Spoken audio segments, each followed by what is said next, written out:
Hey, what's up, everybody? It's your boy Proftrof, and we're back again with another Salmonella video. This is Fidel Castro's Dairy Adventures.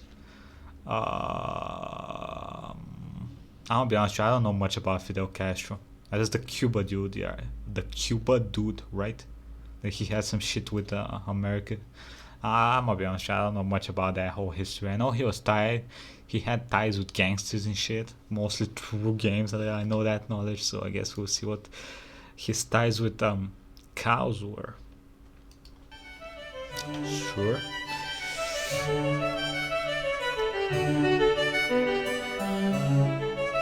Hey kids, let's talk That's about loud as Fidel fuck. Castro. We're all familiar with Castro, right? Dictator of Cuba for the whole second half of the 20th century, main Okay. antagonist of the Cuban Missile Crisis, you know. Anyway, this man loves three things. He loves Cuba, he loves communism, and Cigars. good God, does the man love dairy. Oh. Yep, you heard me right. The all-powerful dictator of communist Cuba is obsessed with anything related to milk and its derivatives. I drew up a Jesus little fucking chart Christ. here, right? I call it the Leche Lovin' Ladder. At the bottom you got dairy farmers, then you Okay. got Ross O'Donovan, then Mr. Bones, then starving babies, and then all the way up at the top here, you I got wish I Fidel bled Castro. milk. Today, I'm going to share a few true stories that illustrate his preoccupation. Okay, the first one isn't really a story so much as a fact, but according to several sources, Castro was known to be able to eat 18 scoops of ice cream after a meal. That's more than 2 pints. If that doesn't impress you, then go try it for yourself. Me, I can barely manage a pint and a half on an empty stomach, and Castro's doing it on top of a full meal. But it gets better. Being such an ice cream connoisseur, Castro ordered the construction of an ice cream shop.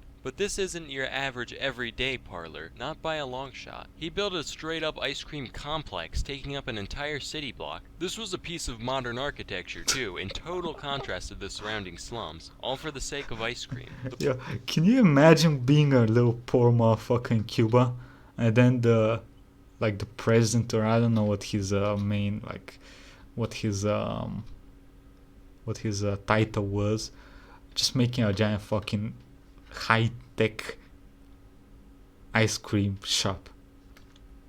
That would feel pretty fucking bad, won't it? The place is Jesus called Christ. Copelia, and it's still open today. Of course, Castro's obsession went beyond just personal pleasure. Dairy was so dear to him that it often found its way into diplomatic interactions. Like one time, a French diplomat came to visit, so Castro whips out some Cuban cheese. Specifically, though, it was Camembert cheese, a variety that France is famous for. Oh, French guy was like, hey, not bad, it's almost as good as the French kind.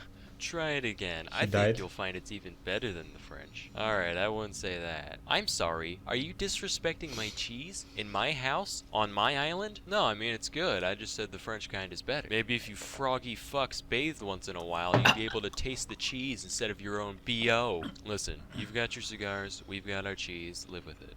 Fine. Oh, he didn't kill him. Fuck him, it's good cheese. I'm paraphrasing just a little bit, but that's basically how it went down. So already it's obvious that I mean, he's a dictator, you know. That's what dictators do. They kill people. So I was kind of expecting, for him to kill him.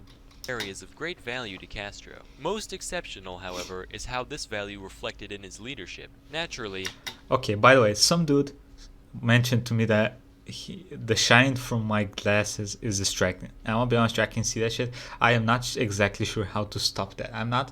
I think it's my screen that's making that shit. But I am not sure where I need to. Okay, I need to fucking do this shit. Like, not look at the screen, which kind of sucks. How the fuck do I get this shit to stop?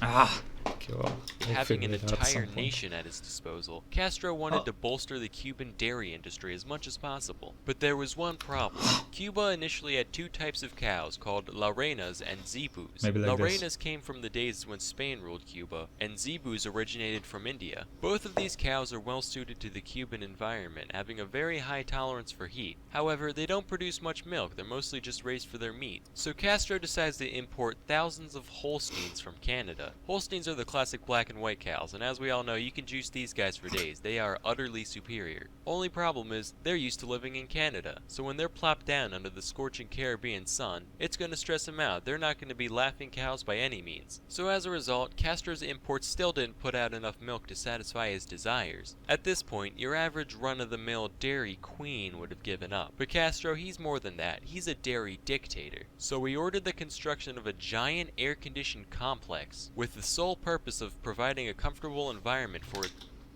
Yeah, I'm not sure how poor Cuba was during this time, but how much y'all wanna bet the cows had better living arrangement than some people in his fucking country? And that's the sad shit. That's some sad truth in life. I'm not sure if that's accurate, but I'm guessing it's a dictatorship. People get fucked in dictatorships. His Holsteins. And it helped a little bit, but they were still stressed out. They still weren't putting out at their natural levels. And as you can imagine, climate controlling an entire facility is very expensive, so Castro was forced to abandon the project. But like the astronaut he is, Castro held on to his dream of finding the Milky Way. So he gathered a team of scientists. Castro...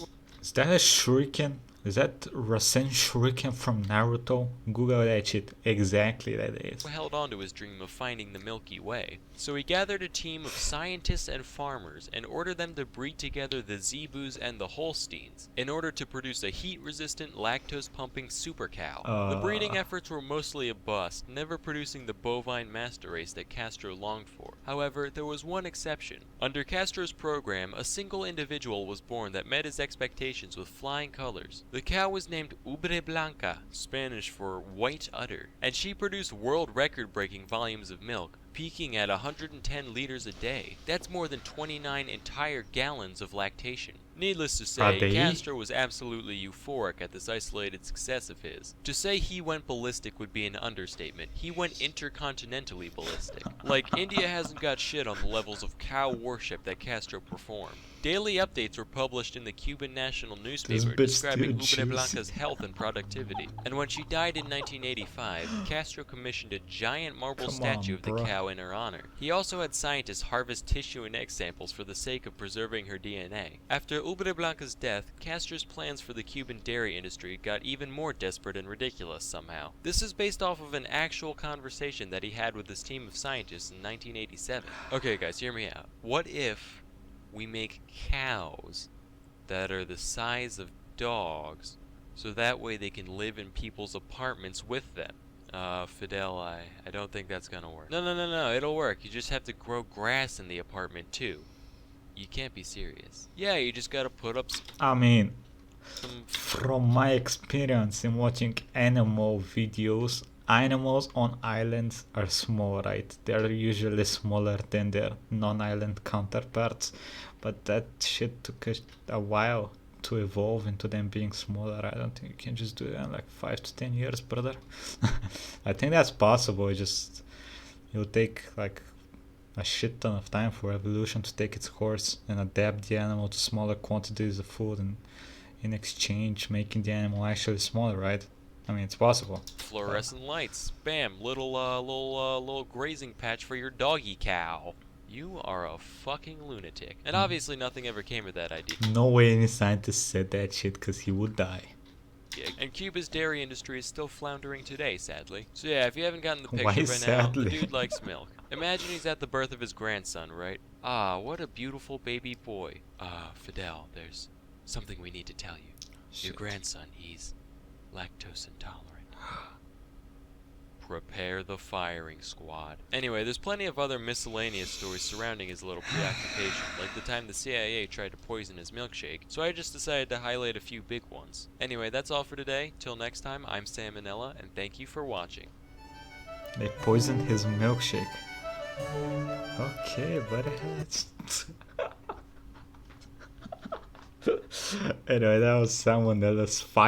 Fidel Castro's dairy adventure. I never knew, I never knew much about Fidel Castro, but I didn't know he was a milk psychopath. Jesus Christ. The more you know, the less you wish you knew. Words to live by. Anyway, let me know what y'all think. Like, comment, subscribe, and I'll see you next time. Everybody have a nice fucking day.